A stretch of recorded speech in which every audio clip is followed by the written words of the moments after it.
इस बीच बखमुत में बड़ी संख्या में अपने लड़ाकों के मारे जाने से बौखलाए वैगनर ग्रुप के चीफ येवगेनी प्रिगोजिन ने रूस के रक्षा मंत्री सर्गेई शोइगु पर अपनी भड़ास निकाली। हालांकि उन्होंने यूक्रेन जंग में हिस्सा लेने और देश की रक्षा करने का मौका देने के लिए पुतिन को धन्यवाद दिया। लेकिन बखमुत में मारे गए अपने लड़ाकों के लिए उन्होंने रूसी रक्षा मंत्री सर्गेई शोइगु और सेना प्रमुख वैलेरी गेरासिमोव को जिम्मेदार ठहराया। बखमुत की जंग में पुतिन ने रूसी सेना के साथ वैगनर ग्रुप को भी उतार दिया था, लेकिन जंग के दौरान येवगेनी प्रिगोजिन ने आरोप लगाया कि रूसी सेना वैगनर ग्रुप के लड़ाकों को हथियार नहीं दे रही, जिसकी वजह से बड़ी संख्या में उनके लड़ाके मारे जा रहे हैं। पश्चिमी मीडिया का दावा है कि इसी वजह से प्रिगोजिन ने जंग छेड़ने की धमकी दी थी और अब बखमुत जीतने के बाद उन्होंने अपने लड़ाकों की मौत पर एक बार फिर रूसी रक्षा मंत्री सर्गेई शोइगु और आर्मी चीफ वैलेरी गेरासिमोव पर अपना गुस्सा निकाला। इधर पार्टीगेट केस में ब्रिटेन के पूर्व प्रधानमंत्री बोरिस जॉनसन की मुश्किलें बढ़ सकती हैं। ब्रिटेन की मीडिया के मुताबिक इस केस से जुड़ी कुछ अहम जानकारियां पुलिस के हाथ लगी हैं, जिसकी वजह से बोरिस जॉनसन अब फंस सकते हैं। ब्रिटेन की मीडिया का दावा है कि ब्रिटेन के पूर्व प्रधानमंत्री बोरिस जॉनसन के परिवार पर भी जांच की आंच आ सकती है। खबर के मुताबिक पुलिस को पार्टीगेट केस में बोरिस जॉनसन के परिवार और उनके कुछ दोस्तों से जुड़ी अहम जानकारियां मिली हैं। असल में बोरिस जॉनसन पर कोरोना के समय में नियमों को ताक पर रखकर पार्टियां करने का आरोप लगा। इसे ही ब्रिटेन में पार्टीगेट विवाद कहा जाता है। हालांकि बोरिस जॉनसन हमेशा इस बात से इनकार करते आए हैं कि उन्होंने ऐसी कोई पार्टियां कोरोना के समय में की थी। उधर पश्चिमी मीडिया का दावा है कि अगले साल फ्रांस की राजधानी पेरिस में होने वाले ओलंपिक्स के उद्घाटन समारोह पर ड्रोन अटैक हो सकता है, जिससे बचने के लिए फ्रांस 35,000 जवानों को तैनात करेगा, ताकि ओलंपिक्स के उद्घाटन समारोह पर कोई परिंदा भी पर न मार सके। इसके साथ ही पूरे पेरिस में सुरक्षा के पुख्ता इंतजाम किए जाएंगे और ट्रिपल लेयर की सुरक्षा की व्यवस्था की जाएगी, क्योंकि पूरे फ्रांस में कई दिनों से नई पेंशन योजना के खिलाफ जोरदार प्रदर्शन हो रहे हैं और कई जगह तो ये प्रदर्शन हिंसक भी हो गए थे। ऐसे में फ्रांस सरकार को लगता है कि ओलंपिक्स के उद्घाटन समारोह में सरकार विरोधी लोग बड़ा हमला कर सकते हैं। फ्रांस की राजधानी पेरिस में 26 जुलाई से 11 अगस्त 2024 तक ओलंपिक्स होनी है। इस बीच स्वीडन के नेटो सदस्य बनने की राह में अड़ंगा बने हंगरी ने अब उसके सामने नई शर्त रख दी। यूरोप के देश स्वीडन और फिनलैंड दोनों ने पिछले साल नेटो का सदस्य बनने की कोशिश की थी, लेकिन हंगरी और तुर्की ने मिलकर स्वीडन का सपना पूरा नहीं होने दिया, जबकि फिनलैंड बाद में नेटो का सदस्य बन गया और स्वीडन की कोशिश अधूरी रह गई। हालांकि हंगरी ने इसके लिए अब स्वीडन के सामने नई शर्त रख दी। उसने दो टूक कह दिया कि अगर स्वीडन नेटो से जुड़ना चाहता है तो उसे पहले हंगरी के साथ राजनीतिक संबंध सुधारने होंगे। इससे पहले हंगरी ने नेटो में स्वीडन का इसलिए विरोध किया था क्योंकि उसका आरोप है कि स्वीडन अपने यहाँ आतंकी संगठनों पर लगाम नहीं लगाता। स्वीडन बाल्टिक सागर के किनारे बसा है, जहाँ रूस का कलिनिनग्राद प्रांत भी मौजूद है और उसे डर है कि यूक्रेन की मदद करने पर पुतिन वहीं से उस पर हमला कर सकते हैं। इसीलिए स्वीडन नेटो का सदस्य बनने की पूरी कोशिश में है। इधर उत्तर प्रदेश के फर्रुखाबाद जिले में एक आदमी को केसरिया रंग का कुर्ता पहनने पर मस्जिद में नमाज पढ़ने से रोक दिया गया, जिसके बाद उस शख्स ने मस्जिद के इमाम के खिलाफ केस दर्ज करवा दिया, क्योंकि इमाम में मस्जिद में केसरिया रंग के कपड़े पहनकर आने पर ऐतराज जताया था और उस शख्स को धमकाया था क्योंकि वो मस्जिद में केसरिया रंग के कपड़े पहनकर आया था। ये घटना उत्तर प्रदेश के फर्रुखाबाद के शमशाबाद इलाके के रहने वाले आसिफ अली के साथ हुई। उनके साथ ये तब हुआ जब वो शुक्रवार को नमाज पढ़ने के लिए इलाके की जामा मस्जिद गए थे। इनको केसरिया रंग का कपड़ा पहनकर आने से रोका जाए। घटना से नाराज आसिफ अली ने मस्जिद के इमाम के खिलाफ शमशाबाद थाने में केस दर्ज करा दिया। उधर पश्चिमी मीडिया ने दावा किया कि अमेरिका ने उत्तर कोरिया पर प्रतिबंध बढ़ा दिए हैं, जिसकी वजह उत्तर कोरिया के हैकर बताए गए। अमेरिका ने कुछ महीने पहले उत्तर कोरिया पर उसकी करोड़ों की क्रिप्टो करेंसी चुराने का आरोप लगाया था, जिसके बाद उसने उत्तर कोरिया के खिलाफ सख्ती बढ़ा दी। बाइडेन सरकार ने कड़ा फैसला लिया और उत्तर कोरिया पर प्रतिबंध बढ़ाने का ऐलान कर दिया। अमेरिकी सरकार का कहना है कि उत्तर कोरिया हथियार बनाने के लिए अवैध तरीके से पैसे जुटाता है और अपने हैकरों का इस्तेमाल करता है। अमेरिका के ट्रेजरी विभाग के एक बयान में कहा गया कि उत्तर कोरिया ने हजारों हैकरों को तैनात किया है, जो साइबर गतिविधियों में शामिल होकर वहाँ की सरकार की मदद करते हैं। इससे पहले भी अमेरिका ने उत्तर कोरिया पर एक ऑनलाइन गेम के जरिए लोगों से करोड़ों डॉलर की क्रिप्टो करेंसी की चोरी का आरोप लगाया था। इस बीच अंतर्राष्ट्रीय स्तर पर मनी लॉन्ड्रिंग और टेरर फंडिंग पर नजर रखने वाली संस्था FATF लेबनान पर एक्शन के मूड में है। पश्चिमी मीडिया ने दावा किया कि FATF लेबनान को ग्रे लिस्ट में डाल सकती है, क्योंकि वो मनी लॉन्ड्रिंग और आतंकवाद के खिलाफ सख्त कदम उठाने में फेल रहा। अगर ऐसा हुआ तो लेबनान पर मुसीबत का पहाड़ टूट जाएगा, क्योंकि वहाँ पहले से ही अर्थव्यवस्था खराब हालत में है। साल 2019 के बाद से लेबनान वित्तीय संकट से जूझ रहा है। वहाँ की ज्यादातर आबादी गरीबी में डूबी है और FATF लेबनान को ग्रे लिस्ट में डाल देता है तो उसको कर्ज मिलना मुश्किल हो जाएगा, क्योंकि कर्ज में डूबे देशों को आर्थिक मदद देने वाली संस्था IMF भी अपने हाथ पीछे खींच लेगी, जिसके लिए वो लगातार IMF से गुहार लगा रहा है। हालांकि इस रिपोर्ट पर न तो लेबनान की तरफ से कोई प्रतिक्रिया आई और न ही FATF ने कोई टिप्पणी की।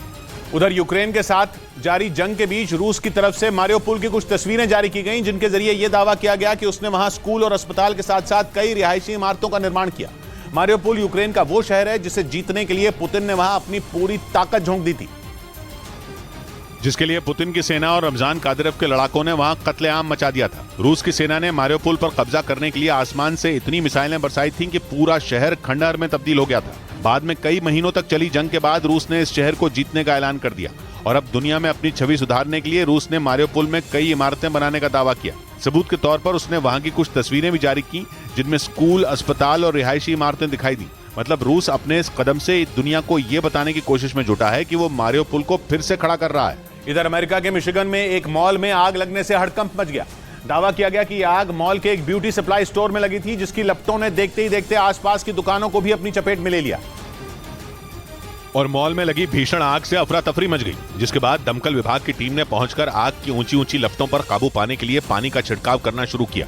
इस दौरान आसमान में धुएं का गुबार उठता दिखा। ये आग अमेरिका के मिशिगन में बने स्ट्रिप मॉल में लगी, जिसमें लाखों का नुकसान होने की आशंका जताई जा रही है। हालांकि आग किस वजह से लगी इसका पता लगाया जा रहा है। उधर सूडान की सेना और सूडान के पैरामिलिट्री ग्रुप आरएसएफ पर सीज फायर का कोई असर नहीं पड़ रहा। पश्चिमी मीडिया ने दावा किया कि दोनों गुटों ने एक दूसरे पर फिर हमला किया और सीज फायर के दूसरे दिन सूडान की सेना और पैरामिलिट्री ग्रुप आरएसएफ के बीच रात भर फायरिंग हुई। पश्चिमी मीडिया ने दावा किया कि उमदुर्मान में दोनों तरफ से एक दूसरे पर हमला किया गया और मिलिट्री बेस के पास भारी गोलीबारी की आवाजें सुनी गई।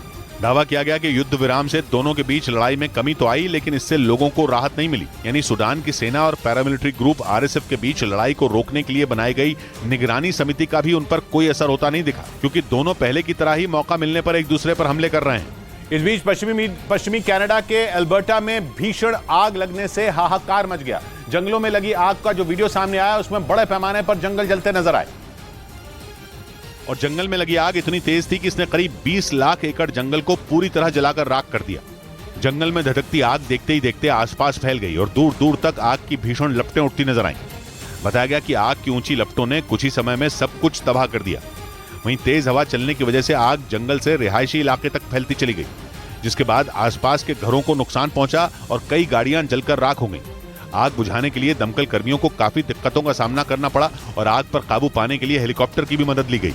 उधर दक्षिण अमेरिकी देश चिली के इकिके में नौसेना के जवानों को एक दिव्यांग आदमी की पिटाई करना भारी पड़ गया, क्योंकि इस मामले की जो सीसीटीवी फुटेज सामने आई उसमें आरोपी दिव्यांग आदमी को मारते दिखे और इसी आधार पर एक जवान को हिरासत में लिया गया, जबकि बाकी जवानों को बरी कर दिया गया। जो सीसीटीवी वीडियो सामने आया उसमें कुल 6 नौसैनिक नजर आए, लेकिन उनमें सिर्फ एक ही जवान दिव्यांग को मारता दिखा, जबकि बाकी ने उसे रोकने की कोशिश की, लेकिन वो नहीं रुका और उसे मारता रहा। इस दौरान वहां पेट्रोलिंग कर रही पुलिस की एक गाड़ी भी आई, लेकिन उन्होंने उसे बचाने के लिए कुछ नहीं किया और एक जवान से बात कर वो वहां से निकल गए। चिली की नौसेना को इस मामले की जांच के लिए 120 दिन का समय दिया गया।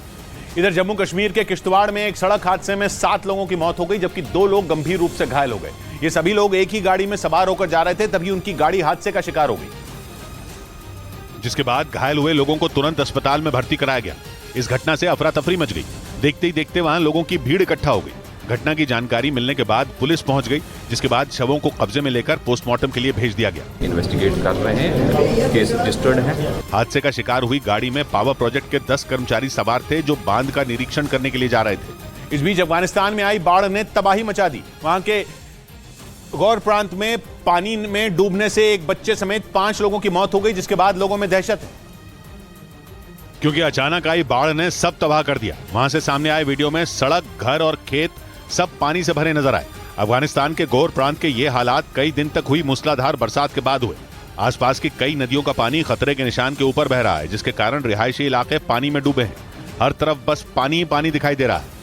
इधर 26 मई को राजस्थान कांग्रेस की कलह पर दिल्ली में अहम बैठक होने वाली है, जिसमें पायलट और गहलोत के बीच सुलह की कोशिश करवाई जाएगी। सूत्र बता रहे हैं कि इस बैठक में पायलट और गहलोत का मुद्दा झगड़ा सुलझाने के लिए आखिरी कोशिश होगी, जिसमें कांग्रेस अध्यक्ष मल्लिकार्जुन खड़गे ने राजस्थान कांग्रेस के प्रभारी और अध्यक्ष समेत राजस्थान कांग्रेस के कई नेताओं को बुलाया है और उनकी मौजूदगी में तय होगा कि पायलट और गहलोत का झगड़ा सुलझेगा या पायलट कांग्रेस छोड़ेंगे। यानी 26 मई को तय होगा कि राजस्थान कांग्रेस की कलह खत्म होगी या नहीं।